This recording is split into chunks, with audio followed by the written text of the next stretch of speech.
अपना कीमती समय निकाला कि हम जाकर इस मेमोरियल सर्विस में शामिल हों और हम इस परिवार को शांति तसल्ली दें, क्योंकि जब हम पवित्र वचन में देखते हैं, जब लाजर मर गया था, मरियम और मार्था वहां पर वो दुख की घड़ी में थे और वहां पर प्रभु यीशु मसीह मौजूद था और यीशु मसीह भी वहां आकर रोया था। और मैं विश्वास करता हूं कि यीशु मसीह आज हमारे बीच में है और वही आज हमें तसल्ली दे रहा है और तसल्ली देने वाला सिर्फ उसका वचन है। आज वो पवित्र आत्मा है जो हर एक को यहाँ पर शांति देने के लिए आया है, ये उसका वचन है। Hallelujah, hallelujah. तो हम वचन में जाएंगे और रोमियो की पुस्तक 8 उसकी 28 आयत हम पढ़ेंगे और तुलसियों 1 उसकी 18।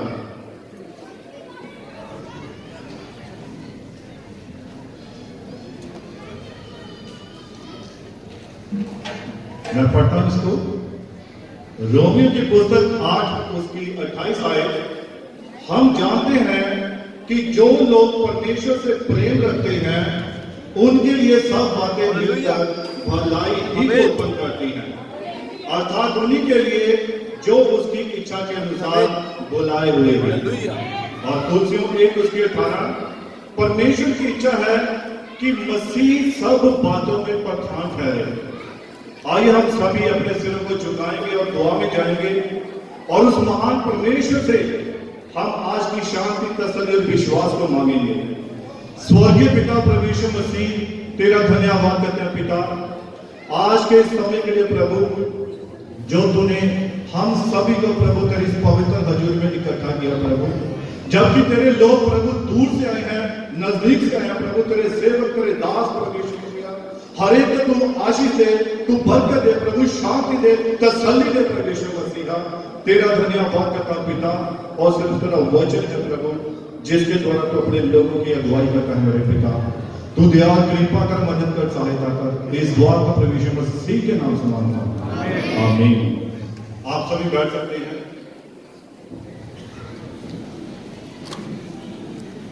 Hallelujah, hallelujah. और अगर मैं यहां पर विश्वास की बात करूं और सबसे ज्यादा लोगों के हृदयों में, उनके मनों में, जो उनके जीवन में एक बात होती है कि वो कभी भी अपनी किसी पर्सनल बात को किसी से शेयर नहीं करते हैं, वो अपनी कोई भी खास बात किसी को नहीं बताते हैं। उदाहरण के तौर पर आप धन की बात कीजिए, पैसे की बात कीजिए, दौलत की बात कीजिए या किसी और वस्तु की बात कीजिए, आप कभी भी किसी से शेयर नहीं करते हैं।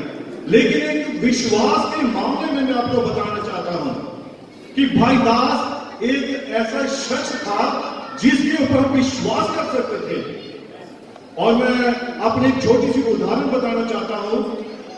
जब कभी मैं अपनी दुकान पर बैठा होता था और भाई दास आते थे और जैसे ही वो आते थे मैं खड़ा हो जाता था और मैं उनको कहता था भाई आप इस कुर्सी पर आप बैठिए और आप ही अब कस्टमर को अटेंड करेंगे। एक ये विश्वास था, जबकि हम जानते हैं कि संसारिक तौर पर कोई व्यक्ति इस मामले में किसी पर विश्वास नहीं करता है, लेकिन यहां पर हमें विश्वास था कि नहीं, जब हमारा भाई बैठेगा तो मुझे आशीष मिलेगी, मुझे बरकत मिलेगी। और सचमुच प्रभु यीशु मसीह ने वो मुझे दी है। Hallelujah, hallelujah. तभी तो यहाँ वचन कहता है कि परमेश्वर के लोग जो उस पर भरोसा करते हैं उनके लिए सब बातें मिलकर भलाई ही उत्पन्न करती हैं। हालेलुया। और वचन कहता है कि फिर चाहे वो बातें कैसी भी क्यों ना हो, चाहे वो हालात कैसे भी क्यों ना हो, चाहे वो परिस्थितियां कैसे भी क्यों ना हो, वो सब मिलकर धर्मी जन के लिए भलाई ही उत्पन्न करेंगी। Hallelujah, hallelujah. और हम देखते हैं कि परमेश्वर का काम करने का अपना ही एक तरीका है, ये उसका अपना ढंग है, ये उसका अपना तरीका है कि वो कैसे हमारी जिंदगी में काम करता है। हम उसके किसी भी कार्य में अड़चन नहीं डाल सकते हैं, क्योंकि परमेश्वर का हर एक काम जो है वो सिद्ध किया हुआ काम है। Hallelujah, hallelujah. परमेश्वर का हर एक काम जो है वो सिद्ध किया हुआ है। और जैसा कि हम हमारे समय के नबी भाई विलियम कैनिंग ब्रनम ने संदेश में कहा है, जब हम देखते हैं कि वे बातें जो होनी ही है, और इसमें नबी ने बताया है यूहन्ना की चीज, जब यीशु से कहता कि मैं जाता हूं और तुम्हारे लिए क्या करता हूं, घर तैयार करता हूं, क्योंकि जहां पर मैं रहूं वहां पर तुम भी मेरे साथ रहो। ये यीशु मसीह ने अपने वचन के द्वारा अपने ही लोगों को ये शांति दी है, तसल्ली दी है, क्योंकि इस पृथ्वी पर रहते हुए हम दुख झेलते हैं, हमारे ऊपर बीमारियां आती हैं, हमारे ऊपर रोग आते हैं, हम मुश्किलों में पड़ जाते हैं, लेकिन हर एक दुख में, हर एक परेशानी में यीशु की हमारा सबसे बड़ा सहायता है। वही हमें शांति देता है और वही हमें तसल्ली देता है अपने इस वचन के द्वारा। Hallelujah, hallelujah. और हम जानते हैं कि परमेश्वर अपने लोगों के लिए हमेशा हर एक बात उनकी भलाई ही के लिए उत्पन्न करता है, फिर चाहे वो कैसी ही बातें क्यों ना हो। और जब मैं देखता हूं, वचन कहता है कि जब परमेश्वर बीमारी के द्वारा या परेशानी के द्वारा हमारे लिए भलाई को उत्पन्न करता है, और हम इस बात से बड़े हैरान होते हैं। जब कभी हमारे परिवार में कोई बीमारी, कोई रोग, कोई परेशानी आ जाता है, तब हम बड़े हैरान होते हैं कि प्रभु क्या हम ही थे, क्या ये बीमारी हम ही पर आनी थी, क्या ये मुश्किल हम ही पर आनी थी, तो तेरे पास कोई दूसरा तरीका नहीं था हमारी भलाई के लिए। हालेलुया। लोग इस बात से परेशान हो जाते हैं, वो इस बात से दुखी हो जाते हैं, लेकिन ये परमेश्वर का अपना तरीका है। या कभी हम कह सकते हैं कि हम दोषी नहीं थे, फिर भी हमें सजा मिली, पर खुदा जानता है कि इसको कैसे करना है। वो जानता है कि कौन सी बात को कैसे करना है। हर एक बात को सिर्फ यीशु मसीह जानता है। Hallelujah, hallelujah.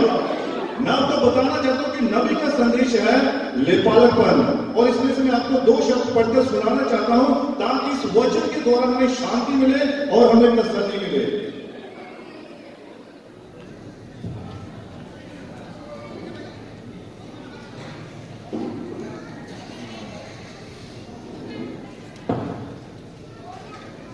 आप थोड़ा ध्यान से सुनिए कि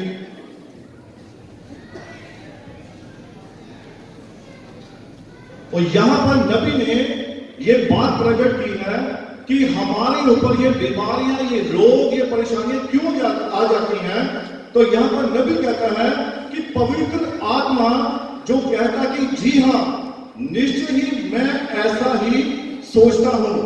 मैंने उसे परीक्षा में डाला, लड़के मैंने उसे इस प्रकार परखा, मैंने उसे उस प्रकार परखा, मैंने उसे बीमार हो जाने दिया, मैंने उसे बीमारी से दबा डाला, मैंने उसे झंझोड़ा, मैंने शैतान को उसके साथ वह सब करने दिया जो शैतान उसके साथ कर सकता था।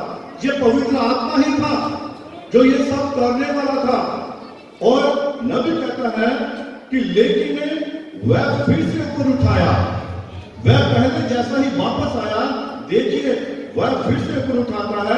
मैंने उसे बीमार किया, मैंने ये किया, मैंने उसे अस्पताल में डाल दिया, मैंने उसे यहां बाहर निकाला, और मैंने ये किया, मैंने वो किया, मैंने उसकी पत्नी को उसके विरुद्ध कर दिया, मैंने उसके पड़ोसियों को उसके विरुद्ध कर दिया, मैंने हर एक को उसके विरुद्ध कर दिया, लेकिन उससे उस पर लेश मात्र भी कोई फर्क नहीं पड़ा। आप जानते हैं किसके बारे में बात हो रही है?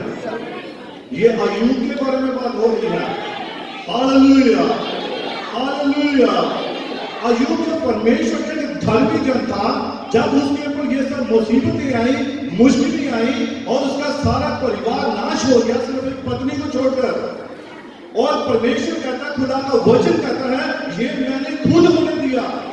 और हमारी अगर जिंदगी में कभी बीमारी आती है, कोई परेशानी आती है, तो ये हमारे सुधार के लिए है, यह हमारी ताड़ना के लिए है।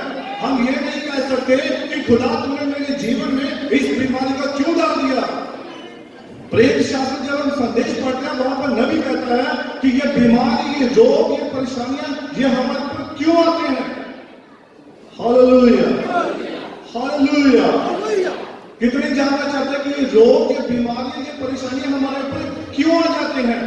प्रेरित शास्त्र संदेश में नबी कहता है कि जब कभी हम ये उन लोगों के लिए ये बात है जो परमेश्वर के वचन से दूर हैं, जो परमेश्वर के वचन को छोड़ देते हैं, जबकि बाइबल कहते हैं धर्मी और पापी दोनों के ऊपर एक जैसी ही बातें होती हैं, इसमें कोई फर्क नहीं है।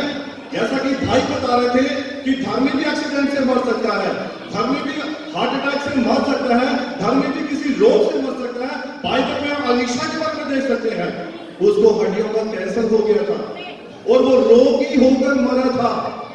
Hallelujah, hallelujah.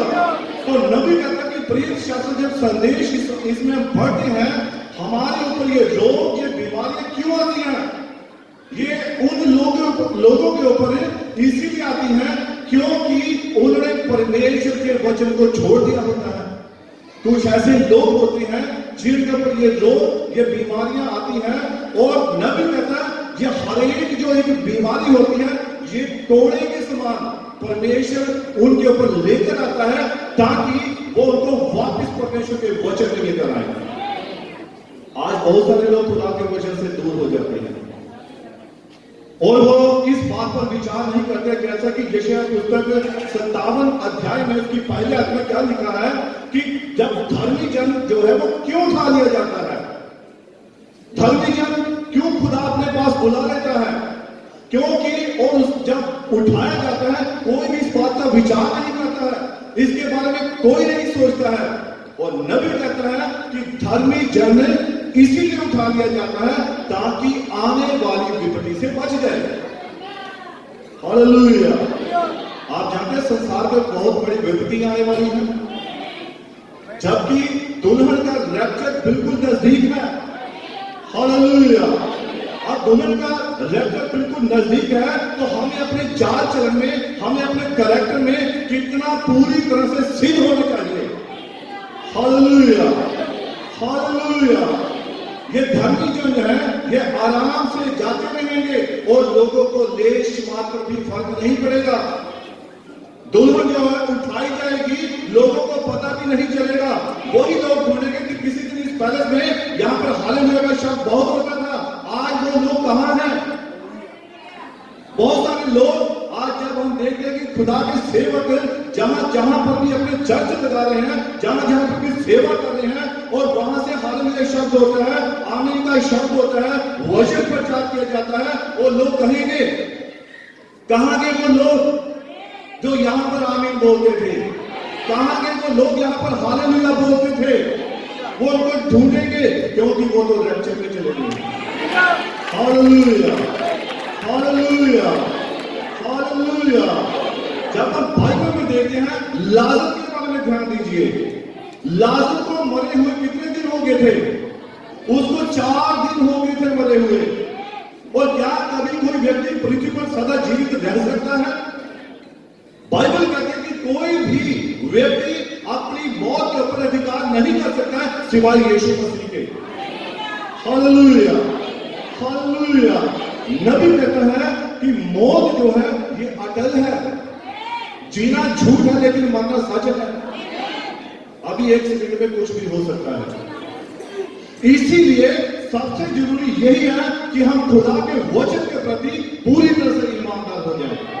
आज हमें ईमानदार होने का समय है। हम अपने जीवन को सुधार लें और खुदा के वचन के प्रति पूरी तरह से ईमानदार बन जाएं। Hallelujah, hallelujah. लाजर जब मर गया था तो प्रभु यीशु मसीह उस घर में उसकी बहनों को शांति देने के लिए गया था। हालेलुया। यीशु रोया। यूहन्ना की 11 उसकी 35 में लिखा है कि यीशु रोया। एक महान परमेश्वर होकर वो अपने लोगों के लिए रोया। आज भी खुदा हमारे लिए रो रहा है कि हम अपने जीवन को सुधार लें, अपने कैरेक्टर को सही कर लें जो हमें वैसे होना चाहिए। जैसा कि पिरामिड के संदेश में हम देखते हैं विश्वास से लेकर भाईचारे की प्रीति, इसमें हमें पूरी तरह से ईमानदार बनना है। Hallelujah, hallelujah. आप जानते हैं कि बच्चे जो है एक बार कोई अंधा पैदा होता है, कोई लंगड़ा पैदा होता है, कोई कैसे पैदा होता है, तो लोग कहते हैं क्या कारण है ये ऐसे पैदा हुआ। हालेलुया। बाइबल में हम उस अंधे के बारे में देखते हैं जो जन्म से ही अंधा पैदा हुआ और उसके जीवन में जब प्रभु यीशु मसीह ने काम किया तो जब चेले उसके पास आए, उसके माता पिता उसके पास आए, यीशु के पास आए, कहा कि हमारे इस बेटे को ठंडा कर। और लोगों ने वहां पर सवाल किया, उसके ऊपर उंगली उठाई कि ये बच्चा ऐसे पैदा क्यों हुआ। हालेलुया। उन्होंने यीशु मसीह से सवाल किया कि ये बच्चा ऐसे पैदा क्यों हुआ, क्या इसने पाप किया या इसके माता पिता ने पाप किया। यीशु ने ऐसा उससे सवाल किया गया तो जवाब क्या मिला, ना तो इस बच्चे ने पाप किया है ना इसके माता पिता ने पाप किया है। ये बच्चा इसीलिए अंधा पैदा हुआ है ताकि परमेश्वर इसके अंदर अपने कामों को प्रकट कर सके। Hallelujah, hallelujah. आज अगर हमारी जिंदगी में कोई दुख आता है, कोई परेशानी आती है, कोई बीमारी आती है, यह हमारी ताड़ना के लिए है, यह हमारे सुधार के लिए है। हम इसमें इस बात को कभी भी ना ले कि खुदा ने हमारे ऊपर इस बीमारी को क्यों भेज दिया है। हालेलुया। ये दुख, ये कष्ट, ये परेशानियां क्या करती हैं? ये हमें परमेश्वर के वचन में सिद्ध करती हैं। अगर ये ना हो तो हम कभी भी अपने इस महान परमेश्वर को याद नहीं कर सकते, हम उसे भूल जाएंगे। इसीलिए खुदा हम पर इन बातों को होने देता है। नबी का संदेश, ये बातें जो होनी है, ये हमारी जिंदगी में होनी है, ये धर्मी के जीवन में भी होगी और पापी के जीवन में भी होगी। Hallelujah, hallelujah. ये दुख, ये बीमारियां, ये परेशानियां, ये सिर्फ धर्मी जन की भलाई के लिए ही है। जैसा कि भजन संहिता में हम पढ़ते हैं 119 उसकी 71 आयत में लिखा है, मुझे जो दुख हुआ वो मेरे लिए भला ही हुआ है ताकि मैं तेरी विधियों को सीख सकूं। ये हमारे लिए इसीलिए आते हैं ताकि हम खुदा के वचन को देख सकें। कई बार जब इन मुसीबतों में आने पर हम खुदा के वचन से दूर हो जाते हैं, लेकिन ये इसीलिए आती है ताकि हम फिर से वचन को देखने लगे।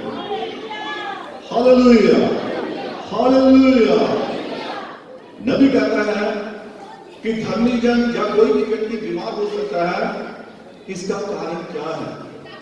मैं आपको बताना चाहता हूं, ये प्रेम शास्त्र मैसेज में ही, इस शरीर को बीमारी लग सकती है, कुछ भी हो सकता है, फिर इससे कोई मतलब नहीं कि आप कितने धर्मी हैं, आप कितने पवित्र हैं, आप कितने शुद्ध हैं। इसका क्या कारण है? नबी ने बताया है कि हमारे शरीर पर ये जो बीमारियां आती हैं, ये रोग आते हैं, फिर चाहे आप जितने मर्जी पवित्र भी हो सकते हैं।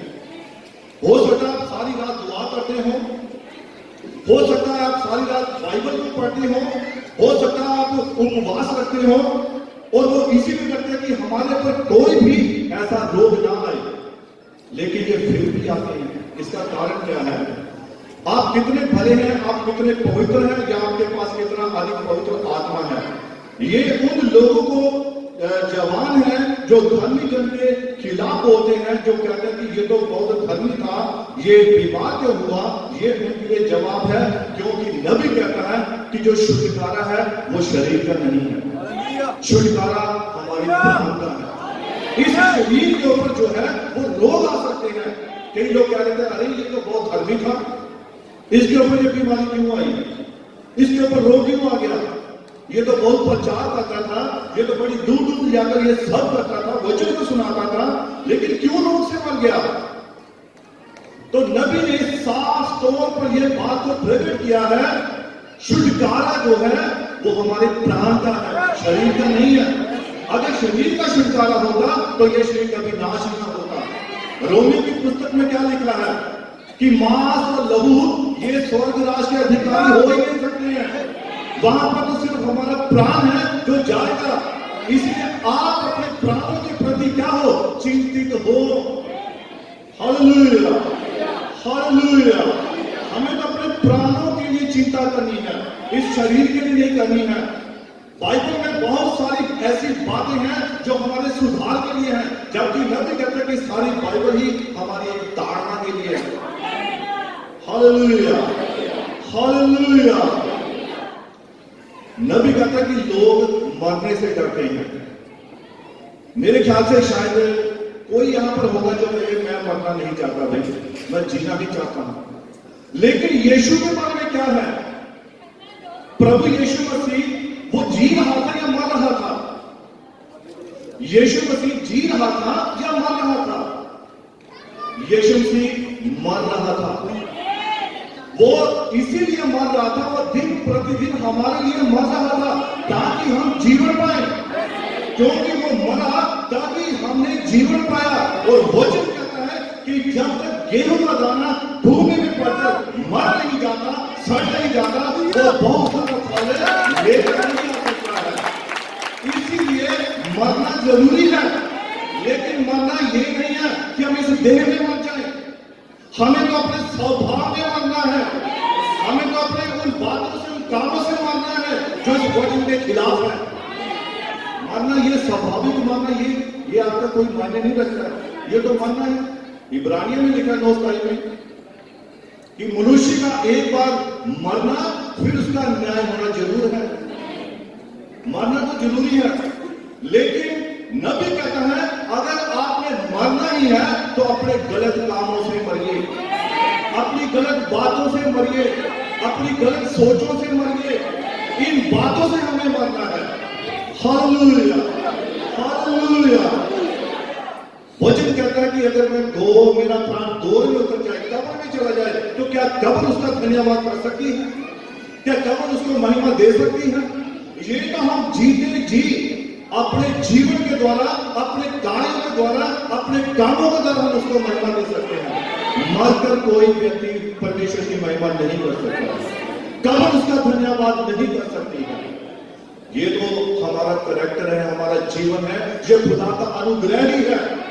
Hallelujah, hallelujah. एक बात और मैं बताना चाहता हूं, जो काफी लोग इस बात के बारे में सोचते हैं कि मरने के बाद व्यक्ति कहां चला जाता है। मरने के बाद बहुत सारे लोगों का विचार है, संसारिक जो लोग हैं जो शायद वचन को नहीं जानते, कोई उसको बोलता है ये कौवा बन गया, कोई बोलता है ये कुछ बन गया है, कोई बोलता है कुछ बन गया है। लेकिन नबी हमें, वचन हमें साफ साफ बताता है कि मरने के बाद व्यक्ति कहां चला जाता है। Hallelujah, hallelujah. नबी का संदेश है मेरी सेवकाई की वर्तमान अवस्था, और इसमें नबी ने बताया है कि 7 जो है वो डायमेंशन है। और पहला जो 7 डायमेंशन है उसमें क्या है? जब हम देखते हैं कि समय जो है, ज्योति, पदार्थ, और उसके बाद विज्ञान, ये चौथा। और 5वां क्या है? 5वां वो डायमेंशन है जहां पर पापी व्यक्ति चला जाता है। और 6वां जो स्थान है जहां पर धर्मी जन चला जाता है, आराम का स्थान है। और 7वां स्थान जो है वो परमेश्वर का है, संपूर्णताई का वहां पर। Hallelujah, hallelujah. हम कभी कभी परमेश्वर में दोष लगाना शुरू कर देते हैं, और लेकिन हम अपने जीवन पर नहीं देखते। हालेलुया। आप जानते हैं कि जब हम लूका की इंजील में पढ़ते हैं, वहां पर धनी व्यक्ति और गरीब नाज़र के बारे में, यहां पर मैं आपको बताना चाहता हूं कि बहुत सारे लोगों का विचार होता है कि मरने के बाद व्यक्ति शायद खत्म, कुछ भी नहीं है उसका। लेकिन वहां पर जब हम देखते हैं कि वो जो धनी व्यक्ति जब वो मर गया, और उसको लेने के लिए भी कौन आए थे? दूध लेने आए थे। लेकिन जो वो कंगाल, वो लाजर मरा, उसको लेने के लिए कौन आया? उसको भी स्वर्गदूत आए थे लेने के लिए। लेकिन स्वर्गदूतों ने उसको कहां पर ले जाकर रख दिया था? अब्राहम की गोद में। क्यों? क्योंकि वो लाजर व्यक्ति, जो गरीब व्यक्ति था, वो अपने जीवन में उन सारी ही दुखों को, परेशानियों को झेल चुका था। लेकिन अब उसके लिए क्या था? विश्राम था, आराम था। Hallelujah, hallelujah. लेकिन जब हम देखते हैं, थोड़ा गौर कीजिए, ध्यान से सुनिए, यहां पर वो जो धनी व्यक्ति था, दूत उसको लेकर कहां गए? नरक में, अधोलोक में। और अधोलोक में वहां पर वो क्या कर रहा था? पीड़ा में था, कष्ट में था, दुखों में था। वहां पर वो मरना तो चाहता था, लेकिन मौत नहीं मिल रही थी। तभी जब उसने अपनी आंखें ऊपर आकाश की ओर उठाई, उसने वहां पर क्या देखा कि ये तो वही लाजर है जो मेरी डेवड़ी के नीचे बैठा हुआ मुंह से भीख मांगता था और मेरे टुकड़ों पर अपने जीवन को बांधता था। हालेलुया। लेकिन वहां पर ये धनी व्यक्ति कहां था? ये ऊपर स्थान में था और वो गरीब लाजर नीचे था। लेकिन जब यहां पर पासा पलट गया, अब वो गरीब व्यक्ति कहां? अब्राहम की गोद में है। और ये कहां पर है? ये अधोलोक में है। लेकिन अधोलोक में वहां पर उसने पीड़ा में जब अपनी आंखों को ऊपर उठाकर देखा कि ये वही लाजर जो मेरे कदमों में बैठा रहता था, आज ये अब्राहम की गोद में है। तब उसने क्या कहा कि हे पिता अब्राहम, तू क्या कर, इस लाजर को यहां मेरे पास भेज, क्योंकि मैं यहां पर इस अग्नि में, इस आग में तड़प रहा हूं। और ये क्या करे? ये मेरे लिए एक उंगली पानी का जो एक जरा सा ये चुटका है, मेरी जुबान पर रख दे, ताकि मुझे क्या मिले? मुझे शांति मिले, मुझे तसल्ली मिले। लेकिन नरक में कोई शांति तसल्ली नहीं है। वहां तो दुख ही दुख है, वहां पर पीड़ा ही पीड़ा है। लेकिन वहां पर अब्राहम की गोद में शांति है और वो हमारा प्रभु यीशु मसीह है। Hallelujah, hallelujah. अब यहां पर ध्यान से सुने इस बात को। जो लोग कहते हैं कि मरने के बाद पता नहीं क्या होता है, कहां जाते हैं लोग, कि शायद वो भूल गया है, ऐसी बात नहीं है। आप यहां पर गौर से सुनिए। धनी व्यक्ति जब उसने ये बात देखी, अब्राहम ने उसको जवाब दे दिया कि ना तो इधर से कोई इधर आ सकता है, ना तो इधर से उधर जा सकता है। तब उसने एक बात कही कि हे पिता अब्राहम, तब मैं तुझसे ये विनती करता हूं। अब देखिए, मरने के बाद की बातें हैं।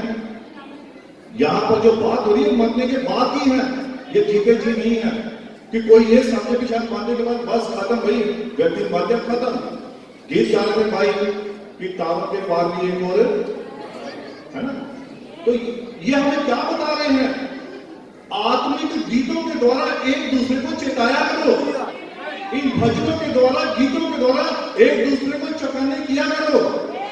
Hallelujah, hallelujah. अब यहां पर धनी व्यक्ति ने विनती की कि हे पिता अब्राहम, मैं तेरे आगे विनती करता हूं कि तू इस लाजर को फिर मेरे घर में भेज।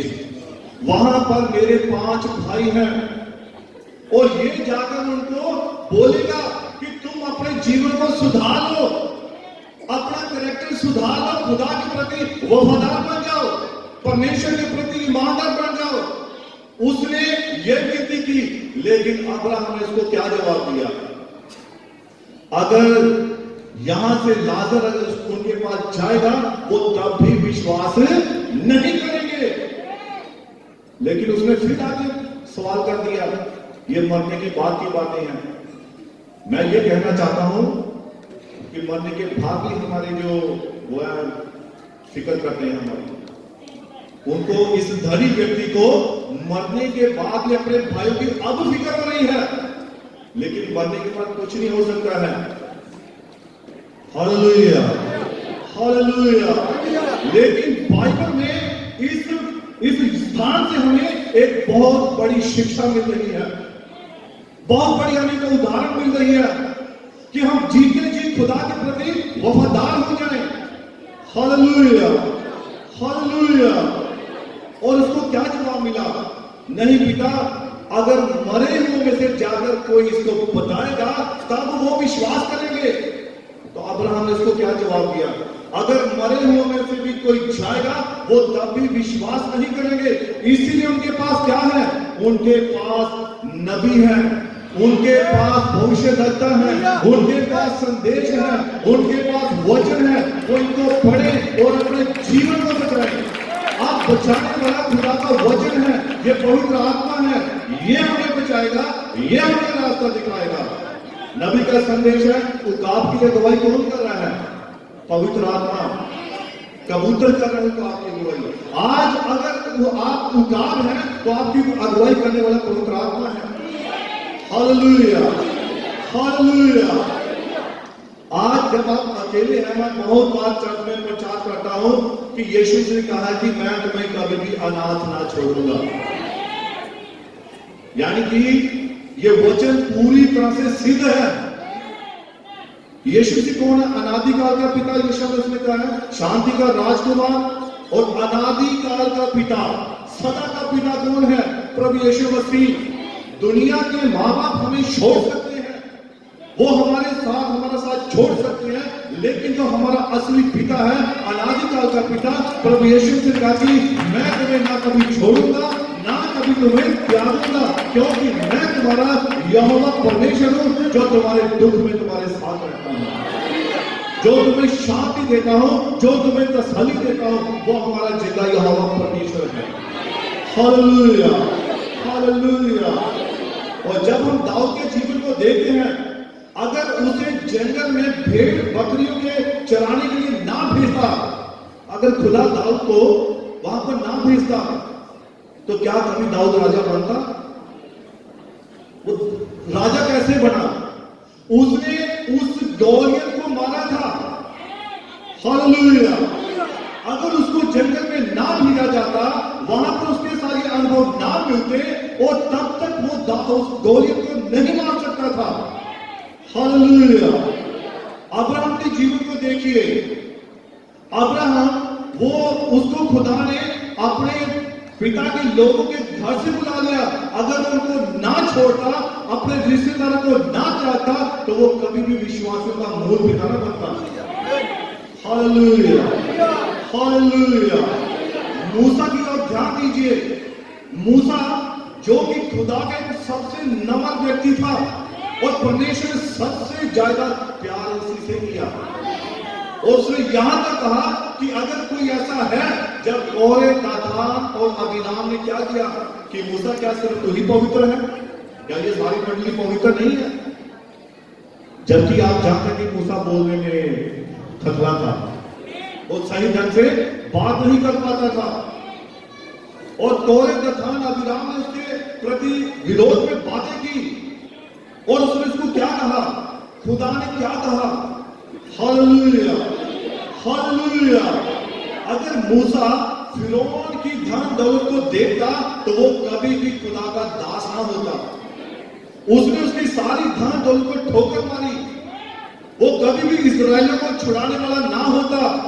अगर उसने फिरौन की धन दौलत को ना छोड़ा होता, अगर उसे उसके महल में नहीं जाता, वो कभी भी खुदा का सेवक नहीं बन सकता था।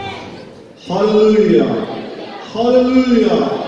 और भजन संहिता 23 उसकी शेर में लिखा है कि निश्चय करुणा और भलाई जीवन भर मेरे साथ साथ बनी रहेगी। ये दाऊद राजा कह रहा है। वो जानता है कि मेरा यहोवा परमेश्वर मेरे साथ है, जो मुझे हर एक दुख में शांति देता है, तसल्ली देता है, विश्वास देता है। उपदेशक की पोथी 7 अध्याय, जो जीवित है वही इन बातों पर मन लगाएगा, वही इन बातों के बारे में सोचेगा, वही इन बातों को देखेगा, वही इन बातों को सोच नहीं पाएगा। Hallelujah, hallelujah. क्योंकि जो जीवित है, जीवित ये जो शरीर है, ये जीवित नहीं है। आपको आत्मा में जीवित होना है। हालेलुया। जब आप आत्मा से भरकर संदेश को सुनते हैं, वचन को सुनते हैं, तब आपके जीवन में काम होता है। तभी आपके मुंह से हालेलुया शब्द निकलता है, तभी आपके मुंह से आमीन निकलता है, क्योंकि आप जीवित हैं, और आप जीवितों के बीच में खुदा चलता फिरता नजर आता है। हालेलुया। खुदा कभी मरे हुए के पास नहीं जाता है, वो हमेशा जीवितों के बीच में है। हालेलुया। और हम जितने भी यहाँ पर बैठे हुए हैं, सब जीवित लोग हैं उसके वचन में, उसके आत्मा में, क्योंकि हम उस महान परमेश्वर के गुणी पुत्र हैं। Hallelujah, hallelujah, hallelujah. वो महान सामर्थी परमेश्वर हमारे साथ है, और वचन कहता है कि हमारा ये तंबू जैसा घर जो है एक दिन ढाया जाएगा, और हमें एक नया घर मिलेगा, स्वर्गीय घर मिलेगा। जो कि इन हाथों के द्वारा बनाया हुआ नहीं है, बल्कि वो परमेश्वर के वचन के द्वारा बनाया हुआ है। हालेलुया। और नबी कहता है इन बातों के द्वारा एक दूसरे को तसल्ली दो, इन बातों के द्वारा एक दूसरे को शांति दो, क्योंकि हमारा परमेश्वर हमारे साथ है, वो हमारे अंदर संग है। और मैं उस महान परमेश्वर का धन्यवाद करता हूं कि परमेश्वर मसीह हमेशा दुख की घड़ी में अपने लोगों के साथ होता है। वो संकट के समय में अति सहज के साथ मिलने वाली सहायता है। Hallelujah, hallelujah. और मैं प्रार्थना करूंगा परमेश्वर मसीह से हमारे भाई दास, उनके परिवार के लिए, और जितने भी भाई बहन दूर से आए हैं, नजदीक से आए हैं, और खास करके खुदा के सेवक जो दूर आकर के योग्य हैं। और मैं इन सभी के लिए मेरी विनती है, मेरी प्रार्थना है कि परमेश्वर से हम सभी पर अपना अनुग्रह बनाए रखें, अपनी कृपा बनाए रखें। आज हम सभी इस विश्वास के साथ यहाँ पर इकट्ठा होते हैं कि हम उस मसीही प्रेम में एक हो जाए, उस एकता में आ जाए जो यीशु मसीह चाहता है। हम उस प्रेम में आ जाए जो यीशु ने हमारे लिए रख छोड़ा है। क्योंकि आज खुदा का वचन क्या कहता है? नबी कहता है यीशु मसीह के पास जब उस शास्त्री के फरीसी के अगर पूछा कि तू कहां रहता है, तब उसने एक जवाब दिया कि आकाश के पक्षियों के रहने के लिए क्या है? घोंसले हैं, और जो लोमड़ियां उनके रहने के लिए गुफाएं हैं, लेकिन मनुष्य के पुत्र के लिए सिर रखने का स्थान नहीं है। आज वो अपने स्थान को, अपने घर को ढूंढ रहा है। वो घर क्या है? वो पिरामिड का संदेश, विश्वास से लेकर भाईचारे की प्रीति।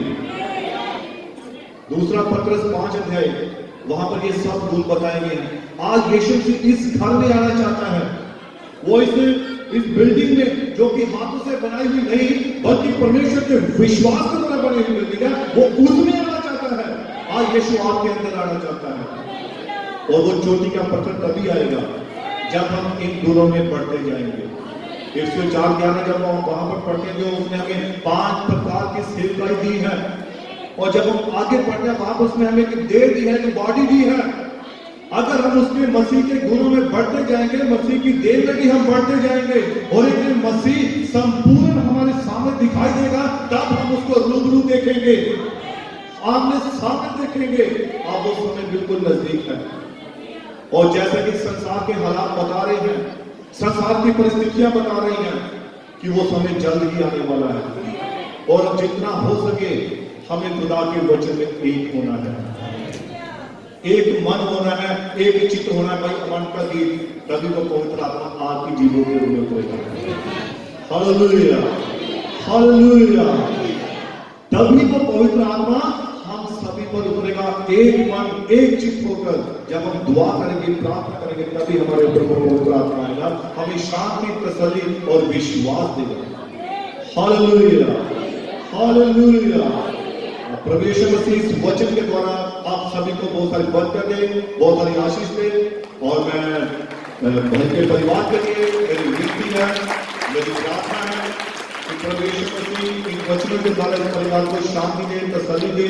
बोलने के लिए तो मैं कहता हूँ कि हर एक सेवक के पास बहुत कुछ होता है, क्योंकि वो खुदा के जो बर्तन होते हैं उनके बीच में उसने अपने वचन को, चाहे जितना वचन निकालो वो निकलता रहेगा। ये वो बर्तन है जो कभी खाली होते हैं। ये खुदा के वचन के द्वारा भरे हुए वो बर्तन है जो हमेशा भरे रहते हैं। Hallelujah, hallelujah. प्रभु यीशु मसीह आप सभी को बहुत सारी बरकत दे, बहुत सारी आशीष दे। और मेरी ओर से आप सभी को जय मसीह की प्रार्थना।